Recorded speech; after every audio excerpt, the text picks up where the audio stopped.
So welcome back students, I hope you all good. और स्वागत आप सबका आपकी अपनी पाठशाला में। तो आज का अपना टॉपिक है वो कौन सा है जी? वॉइस।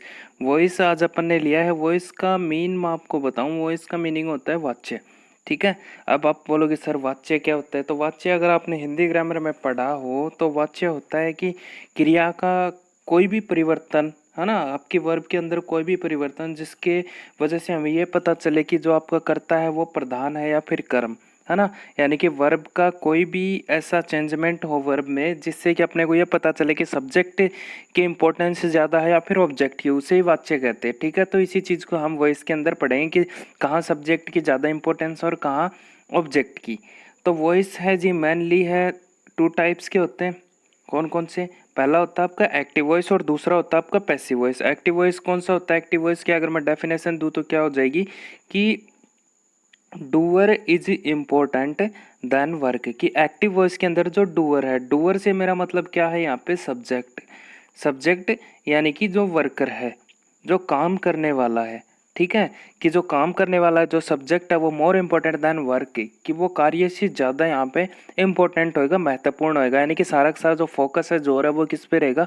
डूअर पे, यानी कि सब्जेक्ट पे रहेगा। दूसरा अपना कौन सा है? Passive voice. पैसिव वॉइस कौन सा है भाई? Work done. कि जो भी कार्य किया गया, जो भी काम हुआ है, is more important then doer. कि डूअर ने जो भी काम किया है, वर्कर ने, कर्ता ने जो भी काम किया है, वो ज़्यादा इंपॉर्टेंट है किससे? डूअर से। काम करने वाले से ज़्यादा इंपॉर्टेंट क्या है? वर्क। वो है आपका पैसिव वॉइस, यानी कि निष्क्रिय वाच्य। और सक्रिय वाच्य यानी कि एक्टिव वॉइस क्या था? उसके अंदर जो आपका सब्जेक्ट होएगा वो इंपॉर्टेंट होएगा, इंपॉर्टेंट सब्जेक्ट की ज़्यादा होगी। अब मैं शॉर्ट में आपको कहूँ कि इनमें जब आप एक्टिव वॉइस करोगे तो वो जो आपका सेंटेंस होएगा वो सब्जेक्ट से स्टार्ट होएगा, डूअर से स्टार्ट होएगा। और जब अपन पैसिव वॉइस बनाएंगे उसका, तो अपना सेंटेंस है वो वर्क से, यानी कि जो भी उसके अंदर काम किया जा रहा है, ठीक है, जो भी उसका कर्म है, वर्ब नहीं, जो भी उसका कर्म है, ऑब्जेक्ट है, उससे आपका सेंटेंस स्टार्ट होएगा। ठीक है। तो ये तो हो गई बेसिक सी बात। फिर बात कर लेते हैं चेंजमेंट की, कि जब इनमें चेंज करते हैं तो क्या होता है कि चेंज इन द स्ट्रक्चर, कि इनके स्ट्रक्चर में चेंज होता है बट मीनिंग डजंट चेंज। लेकिन इनका मतलब चेंज नहीं होता है। कि स्ट्रक्चर होगा सेंटेंस का वो चेंज होएगा, मीनिंग कभी भी चेंज नहीं होएगा। जैसे कि राम आम खाता है ना। तो राम क्या खाता है? आम खाता है। ये तो हो गया एक्टिव वॉइस सीधा सीधा, कि राम से स्टार्ट किया, सब्जेक्ट से स्टार्ट किया, और जो फोकस है वो भी किस पे है? राम पे ही है, कि राम आम खाता है। लेकिन अगर मैं इसका पैसिव वॉइस बनाऊं कि आम राम द्वारा खाया जाता है, तो यहाँ पहले क्या गया? आम, यानी कि ऑब्जेक्ट मैंने पहले ले लिया है ना। लेकिन सेंटेंस का स्ट्रक्चर चेंज हो गया, इस बार ऑब्जेक्ट पहले, सब्जेक्ट बाद में चला गया। लेकिन जो काम है, जो हो रहा है, जो आम खाने का काम है, वो तो वो का वही है ना। तो इस यही बात मैं कहना चाहता था कि सब्जेक्ट है, ऑब्जेक्ट है, वो चेंज होते हैं। यानी कि जो आपका वॉइस होएगा, उसका सेंटेंस होएगा, उसका स्ट्रक्चर चेंज होएगा, लेकिन उसका जो मीनिंग है वो चेंज नहीं होएगा। ठीक है। वो का वही रहेगा। फिर एक्टिव से पैसिव बनाने का जो सिंपल सा फॉर्मूला है वो ये है जी, कि एक्टिव वॉइस के अंदर जो सब्जेक्ट होता है ना, फिर उसकी में हेल्पिंग वर्ब होगी, अगर होगी तो किसी टेंस में, अगर आती होगी तो वहाँ हेल्पिंग वर्ब आपको मिलेगी मेन वर्ब की फर्स्ट फॉर्म, या फिर जो भी फॉर्म आती हो। ठीक है। मेन वर्ब की फर्स्ट फॉर्म या फिर सेकंड फॉर्म आती हो, किसी में थर्ड फॉर्म आती हो, तो मेन वर्ब की जो फॉर्म आएगी वो आपको मिलेगी। उसके बाद आपको ऑब्जेक्ट मिल जाएगा। जो आप इसको पैसिव बनाओगे तो क्या करना है? पैसिव बनाओगे तो जी जो सब आपका एक्टिव के अंदर जो सब्जेक्ट था वो तो पैसिव में आके, जो एक्टिव का आपका ऑब्जेक्ट था वो तो पैसिव में आके सब्जेक्ट बन जाएगा। जो आपकी हेल्पिंग वर्ब थी वो टेंस के हिसाब से हेल्पिंग वर्ब आ जाएगी। टेंस के हिसाब से कैसी आएगी वो अपन आगे बात करेंगे उसकी। मैन वर्ब जो है वो आपकी हमेशा, आप याद रख लो, गांठ मान लो इस चीज़ को, कि मैन वर्ब की हमेशा कौन सी फॉर्म आनी है? पैसिव में थर्ड फॉर्म ही आनी है। चाहे कोई सा भी टेंस हो, किसी भी तरह का हो, थर्ड फॉर्म पैसिव में हमेशा आएगी।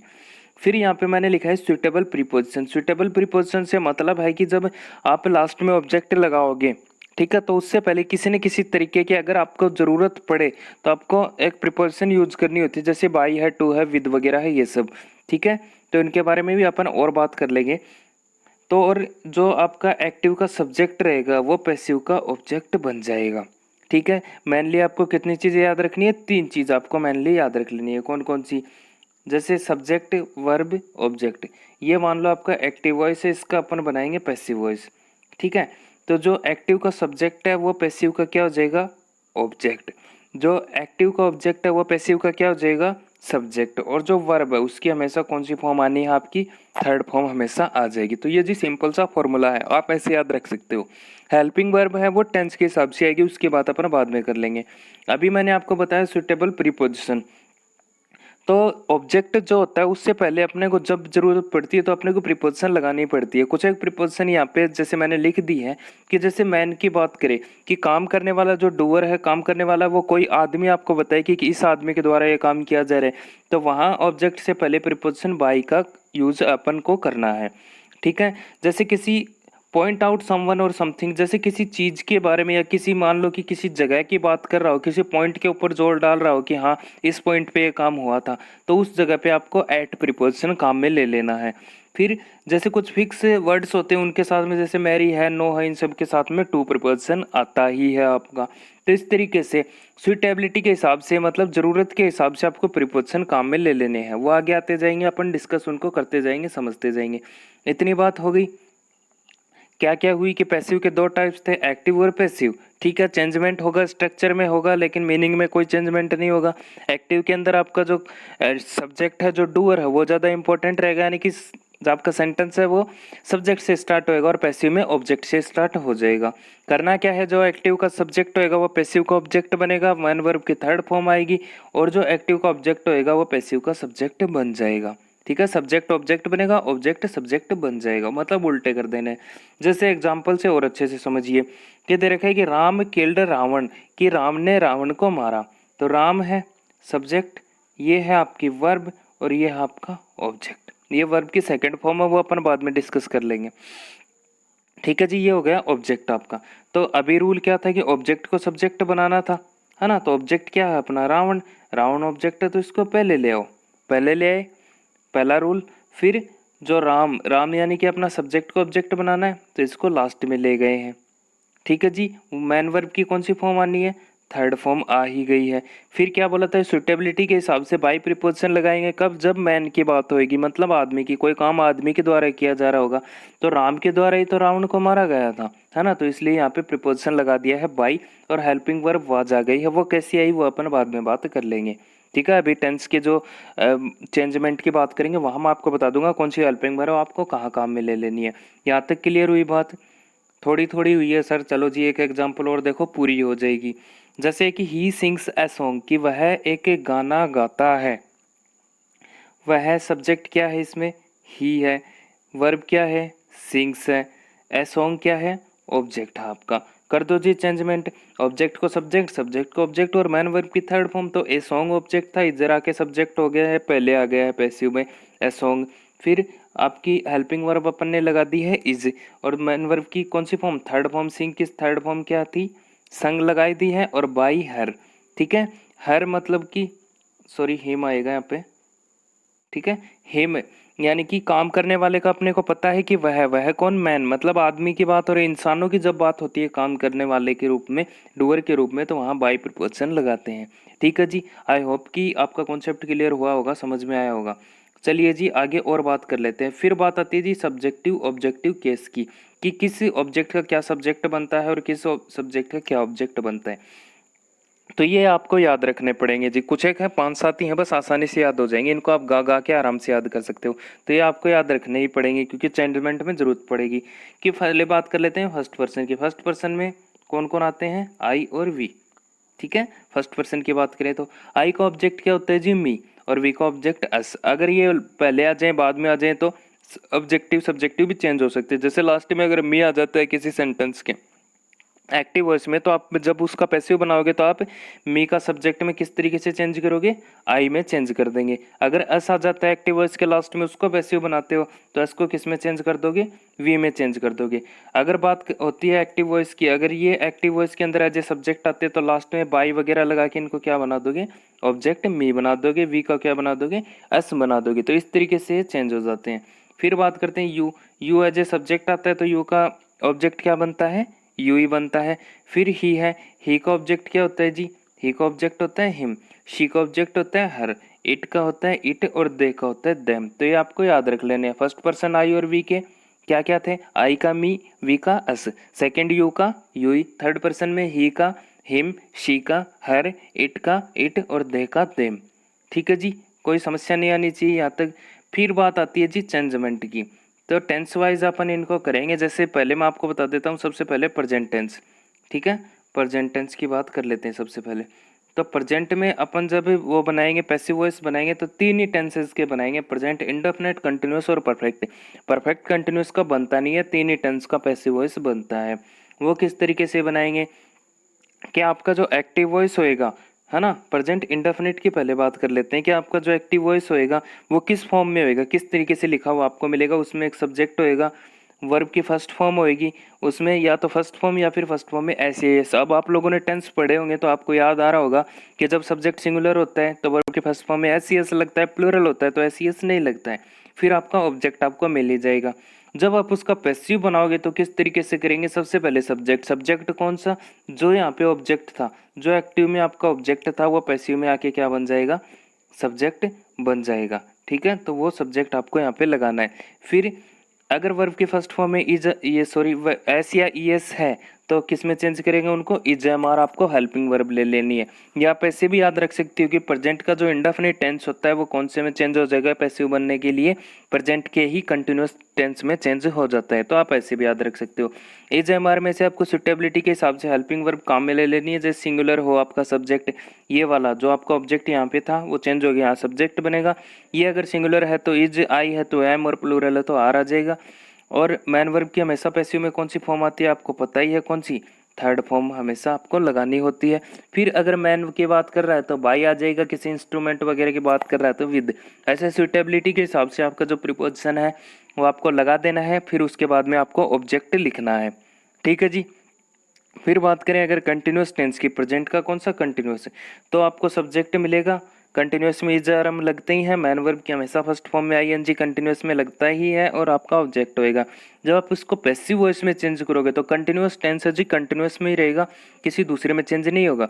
यानी कि सब्जेक्ट उसके साथ में सब्जेक्ट के हिसाब से आपको इज एम आर, और ये सब्जेक्ट कौन सा, जो यहाँ ऑब्जेक्ट आएगा उस सब्जेक्ट की मैं बात कर रहा हूँ, क्योंकि एक्टिव का ऑब्जेक्ट ही तो पैसिव में सब्जेक्ट बनता है। तो इसकी मैं बात कर रहा हूँ, ये यहाँ आएगा, इसके हिसाब से इज एम आर में से जो भी सुटेबल हो वो लगाना है। फिर देखो जी, ये है यहाँ पे समझने वाली बात, बीइंग। बीइंग क्यों आएगा जी, क्योंकि अपना रूल क्या था कि थर्ड फॉर्म लगाते हैं हमेशा पैसिव में वर्ब की, लेकिन आईएनजी फॉर्म की तो थर्ड बनती नहीं है। तो उसमें से क्या करेंगे कि पहले आईएनजी को हटाएंगे, और आईएनजी हटाने के लिए क्या लगाएंगे, बीइंग लगा देंगे। तो आईएनजी वहाँ से तो हट गया, बची क्या फॉर्म, वर्ब की फर्स्ट फॉर्म बच गया। फर्स्ट फॉर्म को आसानी से थर्ड फॉर्म में अपन चेंज कर सकते हैं। तो आईएनजी हटाने के लिए क्या लगाते हैं, बीइंग लगाएंगे, ठीक है जी। जहाँ आपको आईएनजी दिखेगा उसे हटाओगे तो पैसिव में चेंज करेंगे, तो बीइंग हमेशा हेल्पिंग वर्ब के बाद में आपको लगाना पड़ेगा। मैन वर्ब की थर्ड फॉर्म लगानी है। फिर जो प्रीपोजिशन है वो प्रीपोजिशन लगाना है, बाई है आपका, टू है, एट है, इनमें से, और आपका ऑब्जेक्ट आ जाएगा। फिर मैं बात करूँ परफेक्ट की, तो सब्जेक्ट आपका रहेगा हैज है, रहेंगे, और मैन वर्ब की थर्ड फॉर्म परफेक्ट टेंस में हमेशा आती है, अपन टेंसेज में पढ़ चुके हैं। जब इसको पैसिव में चेंज करेंगे तो ये ऑब्जेक्ट है, इधर सब्जेक्ट बनेगा। इस सब्जेक्ट के हिसाब से हैज में से अगर सिंगुलर है तो हैज, प्लूरल है तो हैव आ जाएगा, और बीन लगेगा, ठीक है। बीन क्यों लगेगा, क्योंकि अगले टेंस में चला जाएगा। प्रेजेंट का जो परफेक्ट है वो प्रेजेंट परफेक्ट कंटिन्यूअस में चला जाएगा, और मैन वर्ब की थर्ड फॉर्म लग जाएगी, ठीक है जी। आप ऐसे भी याद रख सकते हो कि कंटिन्यूअस टेंस को छोड़ के बाकी के जो टेंस है वो अपने अगले टेंस में चले जाते हैं। जैसे प्रेजेंट का सिंपल है, प्रेजेंट के कंटिन्यूअस में चला जाता है। प्रेजेंट का कंटिन्यूअस है वो चेंज नहीं होता, मैं बता चुका हूँ, कंटिन्यूअस में ही रहनी है हेल्पिंग वर्ब। और परफेक्ट है वो परफेक्ट कंटिन्यूअस में चला जाता है, तो अगले टेंस में चले जाते हैं कंटिन्यूअस को छोड़ के। आप ऐसे भी याद रख सकते हो, ठीक है। फिर मैं आपको एक बात और बताऊं कि बात आती है सेंटेंस की, कि जिस सेंटेंस में, अगर सेंटेंस की अपन बात करें तो जिस सेंटेंस में आपका एक्टिव वॉइस दे रखा है सेम उसी सेंटेंस में आपका पैसिव वॉइस बनेगा। बस उसका टेंस चेंज होएगा, सब्जेक्टिव ऑब्जेक्टिव केस चेंज होएंगे, बाकी जो सेंटेंस की फॉर्म है वो चेंज नहीं होएगी। अगर आपका सेंटेंस है वो मान लो एफर्मेटिव दे रखा है तो उसका जब आप पैसिव बनाओगे तो वो भी एफर्मेटिव में ही बनेगा। अगर आपका सेंटेंस नेगेटिव है, पैसिव बनाओगे तो नेगेटिव ही बनेगा। अगर आपका सब सेंटेंस है वो इंटेरोगेटिव है तो पैसिव बनाओगे वो कौन से में बनेगा जी, इंटेरोगेटिव में ही बनेगा, ठीक है। तो सेंटेंस की फॉर्म चेंज नहीं करनी है। एग्जाम्पल देखिए जी, जैसे आज है सिर्फ अपन जो प्रेजेंट है प्रेजेंट के ही करेंगे, ठीक है जी। नेक्स्ट वीडियो में अपन करेंगे पास्ट और फ्यूचर के, क्योंकि वीडियो ज़्यादा लंबा हो जाएगा। देखो एक एग्जांपल आपको दे रखा है कि Rohan eats a mango, verb की फर्स्ट फॉर्म है, फर्स्ट फॉर्म में एस लगा हुआ है। फर्स्ट फॉर्म में एस या एस कब लगता है? सिंगुलर सब्जेक्ट के साथ में। जब प्रेजेंट सिंपल की अपन बात करते हैं तो कंफर्म हो जाता है कि सेंटेंस किसका है? प्रेजेंट सिंपल का। सिंपल का है तो कौन से में चेंज करना है? कंटिन्यूस में चेंज करना है। बिल्कुल जी, कोई समस्या नहीं आने वाली, कर देंगे। फिर सब्जेक्ट क्या है? रोहन, वर्ब क्या है? ईट, और ऑब्जेक्ट क्या है आपका? A mango. तो चेंज कर दो, ऑब्जेक्ट को सब्जेक्ट की जगह ले जाओ, तो ए मैंगो पहले आ गया है। फिर ईट्स, यानी कि फर्स्ट फॉर्म में एस लगा हुआ, प्रेजेंट सिंपल, प्रेजेंट सिंपल है तो प्रेजेंट कंटिन्यूस में करेंगे, कंटिन्यूस में करेंगे तो इज एम आर का यूज। अब देखो, ए मैंगो आम एक ही है, और एक के लिए यानी कि सिंगुलर के लिए क्या आता था अपना? इज आता था। समझ गए हो ना? कि जो भी अपने रेगुलर वीडियो देख रहे हैं, अपने चैनल के साथ जुड़े हुए हैं, उनको कोई समस्या नहीं आने वाली है। कोई नया बंदा है तो उसको थोड़ी बहुत समस्या आने वाली है। तो जी आपसे मैं रिक्वेस्ट करूंगा कि पहले जाके जो टेंसेस की अपनी वीडियो है वो देख लीजिए, ठीक है जी। वो देखने के बाद आप अच्छे से और भी अच्छे से समझ पाओगे। तो इज लगा दिया है कंटिन्यूस के लिए। फिर मैंने आपको बताया था कि वर्ब की हमेशा कौन सी फॉर्म आनी है? पैसिव में थर्ड फॉर्म आनी है। तो ईट की थर्ड फॉर्म क्या थी जी? इटन लगा दी है आपने। फिर बाई रोहन, रोहन आपका सब्जेक्ट था, सब्जेक्ट को इधर लाके क्या बना दिया? ऑब्जेक्ट। और बाई प्रीपोजिशन, क्योंकि मैन है, काम का करने वाला है, उस है ना, मानव है, तो मानव इंसानों की जब बात होती है तो उससे पहले बाई प्रीपोजिशन अपने को लगाना होता है। एक एग्जांपल और देखो कि सीमा इज डूइंग होमवर्क, कि सीमा होमवर्क कर रही है। सब्जेक्ट है सीमा, इज हेल्पिंग वर्ब, डूइंग आपके मैन वर्ब की फर्स्ट फॉर्म में आईएनजी, और ऑब्जेक्ट आपका होमवर्क। तो फर्स्ट फॉर्म में आईएनजी लगी हुई है, इज भी आ रहा है, यानी कि प्रेजेंट का कंटिन्यूअस टेंस है। और कंटिन्यूअस है वो जी चेंज होता नहीं है, चाहे प्रेजेंट का हो, पास्ट का हो, चाहे कोई सा भी हो, मतलब कंटिन्यूअस में ही रहेगा जब आप पैसिव बनाओगे।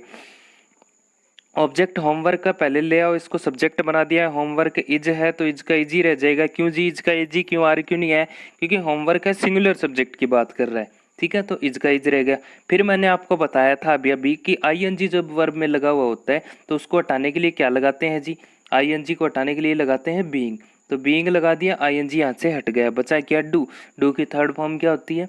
डन। और बाई सीमा, काम करने वाला कौन है? सीमा। अपने को पता है, एजेंट के बारे में पता है, तो बाई प्रीपोजिशन लगा देंगे, ठीक है। एक एग्जांपल और है कि their work, they have completed their work, कि उन्होंने अपना काम पूरा कर लिया है, वे अपना काम पूरा कर चुके हैं। हैव है, थर्ड फॉर्म है। हैव एच वाली form plus third form, H वाली हेल्पिंग वर्ब के साथ में थर्ड फॉर्म होती है तो परफेक्ट टेंस होता है। मैं आपको टेंसेज में पहले समझा चुका हूँ ये चीज़। तो परफेक्ट है तो कौन से में चेंज होएगा जी? परफेक्ट कंटिन्यूअस में। प्रेजेंट का परफेक्ट है तो प्रेजेंट के ही परफेक्ट कंटिन्यूअस में होएगा। चलो जी, कोई समस्या नहीं है। सब्जेक्टिव ऑब्जेक्टिव चेंज कर लेते हैं। सब्जेक्ट दे था, ऑब्जेक्ट देयर वर्क था, तो ऑब्जेक्ट को इधर से उठा के ले आओ, यहाँ ले आएंगे, सब्जेक्ट बना देंगे, तो देयर वर्क आ गया है इधर, ठीक है, ठीक है जी। फिर हेल्पिंग वर्ब आपकी क्या थी? हैव। हैव यानी कि प्रेजेंट परफेक्ट, परफेक्ट कंटिन्यूअस में ले जाओ तो हैज़ बीन। अब यहाँ पे तो हैव था, यहाँ हैज़ बीन कैसे आ गया? क्योंकि यहाँ देखो दे प्लूरल था तो प्लूरल के साथ में हैव आया, और यहाँ पे देयर वर्क सिंगुलर की बात कर रहा है इसलिए हैज़ बीन आ गया। मतलब टेंस चेंज नहीं करना है आपको। हेल्पिंग वर्ब क्या है कि ये जो यहाँ पे सब्जेक्ट रहेगा उसकी सुटेबिलिटी के हिसाब से आएगी, ठीक है जी। फिर वर्ब क्या थी आपकी? कंप्लीटेड, अपने आप में थर्ड फॉर्म है तो ऐसा कैसा रख दिया है, क्योंकि पैसिव में हमेशा थर्ड फॉर्म काम में लेते हैं। और फिर बाई देम, क्योंकि काम करने वालों का अपने को पता है ना, तो बाई लगा के देम, ठीक है जी। आई होप कि आपको समझ में आ गया होगा, आपका कॉन्सेप्ट क्लियर हुआ होगा। फिर आपके लिए जो एक और एक्सरसाइज है छोटी सी, एक एक दो सेंटेंस मैं आपको करवा देता हूँ। कि जैसे है Madhu is a writing a letter, कि मधु एक लेटर लिख रही है, ठीक है, मधु है लेटर लिख रही है, तो मधु यहाँ पे सब्जेक्ट है, इज आपकी हेल्पिंग वर्ब है, राइटिंग मैन वर्ब, और ए लेटर क्या है? ऑब्जेक्ट है। चलो जी कर लो चेंज, ए लेटर को इधर ले आएंगे, सबसे पहले ए लेटर आ जाएगा। फिर इज है यानी कि प्रेजेंट का कंटिन्यूअस हो रहा, आईएनजी फॉर्म भी दे रखी है, तो ए लेटर, लेटर कितने हैं? एक ही है, लेटर कितने हैं? एक ही है, तो लेटर के साथ में इज का इज ही आ जाएगा। फिर आईएनजी लगी हुई वर्ब है, आईएनजी को हटाने के लिए मैंने आपको बता दिया था क्या लगाते हैं जी? बीइंग लगाते हैं, बीइंग लगा दो। फिर बच गया राइट, राइट की थर्ड फॉर्म क्या होती है जी? रिटर्न होती है, रिटर्न लगा दो। और काम करने वाले का अपने को पता है कौन कर रहा है काम? मधु कर रही है, तो काम करने वाले का जो पता होता है, इंसानों की जब बात की जाती है, बाई प्रीपोजिशन आपको काम में ले लेना है, और जो आपका सब्जेक्ट है उसको ऑब्जेक्ट बना के लिख दो मधु। ये आपका हो जाएगा a letter is being written by Madhu. तो इस तरीके से आपको कर लेना है। ये सारे एग्जाम्पल है प्रेजेंट के ही है, सिंपल के, कंटिन्यूअस के, परफेक्ट के। तो वीडियो को पॉज करके आप लोग देख सकते हो, ये एग्जाम्पल आपको खुद को करने हैं। अगर हो सके तो मुझे कमेंट करके ज़रूर बताइए कि आपके आंसर्स क्या थे। ठीक है जी, आशा करता हूँ, उम्मीद करता हूँ कि आपको वीडियो है पसंद आया होगा, आपका कॉन्सेप्ट क्लियर हुआ होगा। अगर आपको वीडियो अच्छा लगा हो तो जी वीडियो को लाइक कर देना, वीडियो को शेयर करना, जितना ज़्यादा हो सके वीडियो को शेयर कर दो। और जी अगर आप में से कोई नया है चैनल पे पहली बार आया है तो जी चैनल को सब्सक्राइब जरूर कर लेना, क्योंकि इस तरीके की वीडियो अपन डालते ही रहते हैं इस पे। और जी चैनल के साथ में जुड़े रहिए, रेगुलरली वीडियो देखा कीजिए, क्योंकि स्टेप बाय स्टेप होता है, अपन चल रहे हैं तो रेगुलरिटी बनाए रखिए, रेगुलर वीडियो देखा करिए, क्योंकि लगभग रोज़ अपने वीडियो आ रहे हैं चैनल पे। तो जी जुड़े रहिए और वीडियो को ज़्यादा से ज़्यादा शेयर करते रहिए अपने दोस्तों वगैरह के साथ में। ठीक है जी, और अपना एक्सपीरियंस है ज़रूर बताना कि वीडियो आपको कैसा लगा। तो चलिए जी चलते हैं नेक्स्ट वीडियो में, फिर मिलते हैं आगे के कॉन्सेप्ट के साथ।